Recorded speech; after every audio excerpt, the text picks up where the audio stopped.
اعوذ باللہ من الشیطان الرجیم بسم اللہ الرحمن الرحیم۔ سورہ بنی اسرائیل کی آخری دو آیتیں پڑھ رہا ہوں، آیت نمبر 110 اور آیت نمبر 111۔ قُلِ ادْعُوا اللَّهَ أَوِ ادْعُوا الرَّحْمَٰنَ، کہیے کہ چاہے اللہ کہہ کر پکارو یا پھر رحمان کہہ کر پکارو۔ ایما تدعو فلہ الاسماء الحسنى، جس نام سے بھی پکارو اس کے لیے سب اچھے نام ہیں۔ ولا تجہر بصلاتک ولا تخافت بها وابتغ بین ذلک سبیلا، اور آپ اپنی نماز نہ بہت پکار کر پڑھیں اور نہ بالکل چپکے چپکے پڑھیں، اور دونوں کے درمیان کا طریقہ اختیار کریں۔ وَقُلِ الْحَمْدُ لِلَّهِ الَّذِي لَمْ يَتَّخِذْ وَلَدًا وَلَمْ يَكُنْ لَهُ شَرِيكٌ فِي الْمُلْكِ وَلَمْ يَكُنْ لَهُ وَلِيٌّ مِّنَ الذُّلِّ وَكَبِّرْهُ تَكْبِيرًا، اور کہیے کہ تمام خوبیاں اس اللہ کے لیے ہیں جو نہ اولاد رکھتا ہے اور نہ بادشاہی میں کوئی اس کا شریک ہے، اور نہ کمزوری کی وجہ سے اس کا کوئی مددگار ہے، اور آپ اس اللہ کی خوب بڑائی بیان کیجئے۔ اب مختصر تشریح سن لیجئے اس کی۔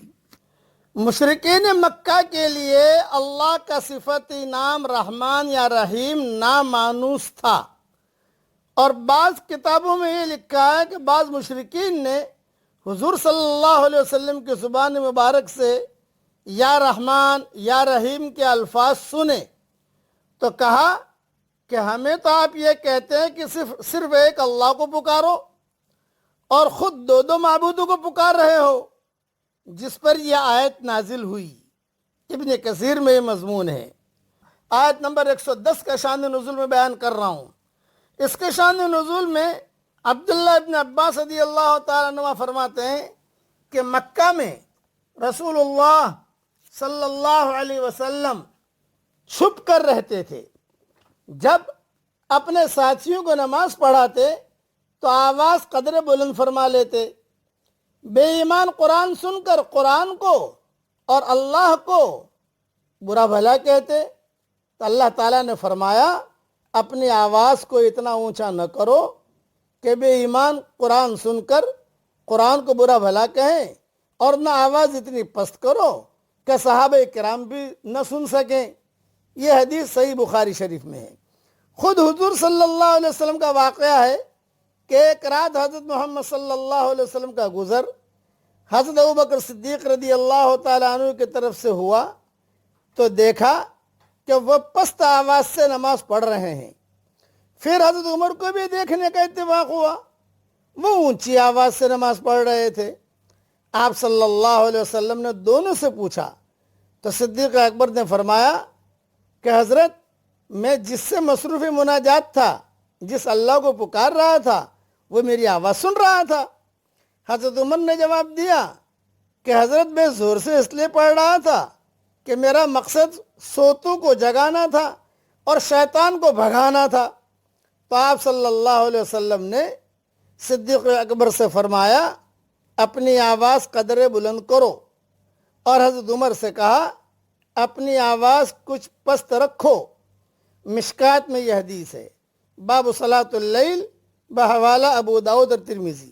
حضرت عائشہ رضی اللہ تعالیٰ عنہ فرماتی ہیں کہ یہ آیت دعا کے بارے میں بھی نازل ہوئی ہے۔ بخاری مسلم میں بحوالہ فتح القدیر یہ ساری چیزیں موجود ہیں۔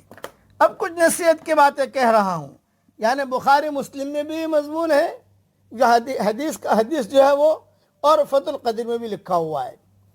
اب یہ میری نصیحت ہے میری طرف سے، دھیان سے سنیے۔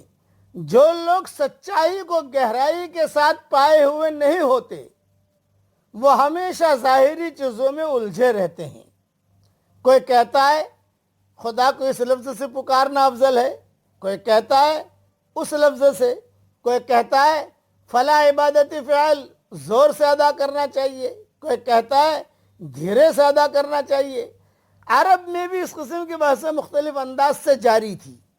فرمایا کہ خدا کو جس بہتر نام سے پکارو وہ اسی کا نام ہے۔